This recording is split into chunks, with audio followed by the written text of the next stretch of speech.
টকবক করে ফুটে আসলেই জিরে আর গোলমরিচের গুঁড়ো দিলেই রেডি আমাদের তরকারি।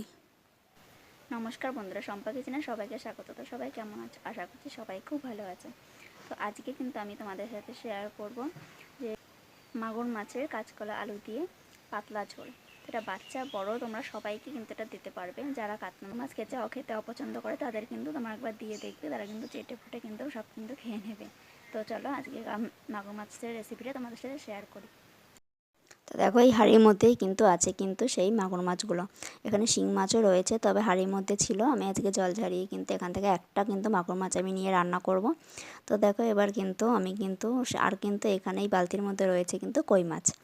তো আমি আজকে মাগুর মাছ রান্না করব। তো একটা মাগুর মাছ আমি নিয়ে নিলাম। এবার একটা বাটিতে আমি কিন্তু নিলাম নুন।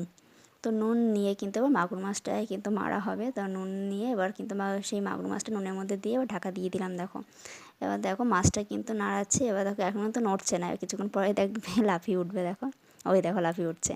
তো দেখো লাফিয়ে ওঠার পরে কিছুক্ষণ পরে দেখছি না মাছটা মরে গেছে। মাছটাকে আমি কেটে নেব। আর আমি নিয়েছি সবজি। তো সবজির মধ্যে তো আমি কাঁচকলার আলু দিয়ে মাছটা যে রান্না করব, ওই জন্য কাঁচকলার আলুটাকে কিন্তু আমি কেটে নেব। তো কাঁচকলা যেহেতু, ওর জন্য কিন্তু ছোলাটায় কিন্তু একটু মোটা করে কেটে নেবে, নাহলে কিন্তু কষকষ লাগবে তরকারিটা।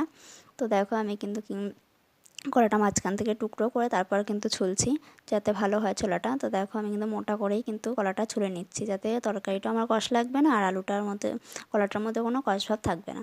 তো এবার দেখো কলাটাকে কিন্তু আমি ছুলে কিন্তু 4 টুকরো করে কেটে নিয়েছি, বেশি ছোটো করার দরকার নেই। তো আমার কলাটাকে দেখো আমি কিন্তু ছুলে নিয়েছি। ছুলে কিন্তু আমি একটা বাটিতে জল নিয়ে নিয়েছি, দেখতে পাচ্ছ তোমরা সাইডে। তো ওই জলের মধ্যে কিন্তু আমি আলুর কলাটাকে কিন্তু ভিজিয়ে রাখবো। তো কলাটা আমার কাটা হয়ে গেলে দেখো এর মধ্যে কিন্তু আমি দিয়ে দেবো, সেই জলের মধ্যে কিন্তু আমি দেবো অল্প পরিমাণ হলুদ। তো হলুদটা কেন দেবো, কারণ কলার যে কষ ভাবটা সেটা কিন্তু অনেকটা কিন্তু কেটে যাবে। তোমরা কিন্তু চাল দেওয়া জলটাও দিতে পারো, তাহলে কিন্তু অনেকটা কিন্তু কলার যে কষটা সেটা বেরিয়ে যাবে। তো দেখো এখানে কিন্তু আমি কলাটা ভিজিয়ে রাখলাম। এরপরে কিন্তু আলুটাও কেটে নেব। এদিকে আমার মাছটাও কাটা হয়ে গেছে, কেটে কিন্তু আমি ধুয়ে নিয়েছি। এবার নুন আর হলুদ দিয়ে কিন্তু মাছটাকে কিন্তু আমি মাখিয়ে রাখবো। তোমরা চাইলে এই মাছের মধ্যে কিন্তু একটু তেলও দিতে পারো, তেল দিলে কিন্তু মাছটা ফাটবে না ভাজার সময়। তো আমি আজকে তেলটা দিলাম না, শুধু নুন হলুদ দিয়েই কিন্তু মেখে রাখছি। কিছুক্ষণ মেখে রেখে এরপর কিন্তু আমি একটা কড়াই বসিয়ে দেবো। কড়াইয়ের মধ্যে কিন্তু দিয়ে দেবো তেল। আমি কিন্তু অতিরিক্ত তেল দিচ্ছি না, এখানে আমি কিন্তু রিফাইন্ড তেল দিয়ে তরকারিটা করব। তো দেখো আমি কিন্তু তেল দিয়েছি, তেল দিয়ে এবার মাছগুলোকে একে একে দিয়ে কিন্তু মাছটাকে আমি ভেজে নেব। তো দেখো মাছটাকে কিন্তু আমি ভেজে নিচ্ছি। আমি কিন্তু খুব একটা কড়া করে ভাজবো না, হালকাভাবেই মাছটা ভাজা রাখবো আমি। তো দেখো মাছটা কিন্তু আমি ভেজে নিয়েছি। তো মাছটাকে ভেজে নিয়ে আবার মাছগুলোকে তুলে নেব। তুলে নিয়ে তো দেখো মাছটা কিন্তু আমার খুব একটা কড়া করে আমি ভাজলাম না মাছটা। তো তোমরা দেখতে পাচ্ছ ভালো করে, এইভাবে তোমরা ভেজে নেবে। এবার একটা কড়াই, আবার সেই কড়াইয়ের মধ্যে যেটুকুনি তেল ছিল ওইটুকুনি তেলের মধ্যে কিন্তু আমি কালো জিরে ফোড়ন দিয়েছি। এইসব মাছে কালো জিরে ফোড়নটাই মানায়, তো আমি কালো জিরে ফোড়ন দিয়েছি। আর এদিকে আলু আর কলা সেই কাঁটাটা ভালো করে ধুয়ে কিন্তু আমি এবার কড়াইয়ের মধ্যে দিয়ে ভালো করে কিন্তু নেড়েচেড়ে একটু ভেজে নেব। তো দেখো নেড়েচেড়ে কিন্তু যে কোনো সবজি মাছ বলেও যাই বলো না কেন, সবজিটাকে একটু ভেজে নিলে কিন্তু টেস্ট অন্যরকম লাগে। তো দেখো আমি মাছটা কিন্তু সবজিগুলো কিন্তু আমি একটু ভেজে নিচ্ছি। আর এখানে অন্য কোনো সবজি আমি অ্যাড করছি না, শুধু কাঁচকলা আর আলু দিয়ে তরকারিটা করব। তো দেখো ভালো করে একটুখানি ভেজে নিয়ে এবার দিয়ে দিলাম অল্প একটুখানি নুন, যাতে আলু আর কলাটা একটু ভাজা ভাজা হয়। আর দিয়ে দিলাম হলুদ। বাকি নুনটা কিন্তু আমি পরে অ্যাড করব।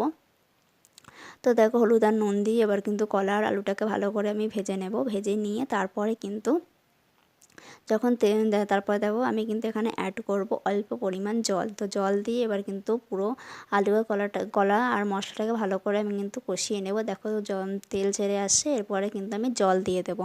তো তোমরা যেরকম ঝোল রাখতে চাও সেরকম জল দেবে, কারণ খুব একটা ফুটবে না, কারণ কলাটাও যেরকম ছোটো ছোটো করে কেটেছি আর আলুটাও ছোটো ছোটো করে কেটেছি, ওই জন্য তাড়াতাড়ি সিদ্ধ হয়ে যাবে, খুব একটা জল দেওয়ার দরকার নেই।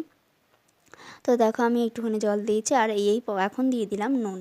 সেই যে বলেছিলাম যে আগে আমি অল্প নুন দিয়েছি আর এখন কিন্তু পরিমাণ মতো নুন দিয়ে দিলাম। তো নুন দেওয়ার পরে পরে দেখো আমার কিন্তু ঝোলটা কিন্তু টকবক করে ফুটছে।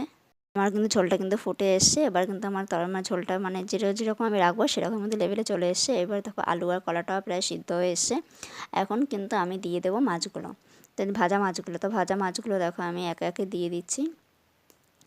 ভাজা মাছগুলো আমি দিয়ে দিলাম। এবার কিন্তু আবার ঝোলের সঙ্গে মাছটাকে একটু নেড়ে চেড়ে দিচ্ছি, নেড়ে চেড়ে তারপরে কিন্তু আমি অ্যাড করব কিছু মশলা।